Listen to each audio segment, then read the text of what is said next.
আজ মেলাতে গিয়ে লাক ট্রাই করলাম, দেখি কি পাওয়া যায়। ছুটিতে বাড়িতে এসে বেরিয়ে পড়লাম বাইক নিয়ে, আর শুনলাম বন্ধুদের কাছে পাশের গ্রামে মেলা চলছে, তাই চলে গেলাম মেলা দেখতে। শহর এরিয়া এবং গ্রাম এরিয়ার মেলার তফাৎ থাকলেও মেলা দেখার মজাটাই আলাদা। গিয়ে দেখি ছোটবেলার সেই ব্যাংক যেটাতে আমরা টাকা জমিয়ে রাখতাম। তারপরে দেখতে পেলাম অ্যাপেলের ঘড়ি, যেটা কেনার আমাদের টাকা ছিল না।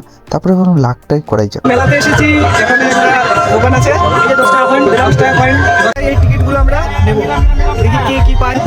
কি ব্যাটম্যান এক নম্বরে কি আছে? কি আছে? এবার এটা সাইলে কি আছে দেখা যাক। তুই ভাই দুটো চামচ, একটা লাস্ট 7 নম্বর পেয়েছে।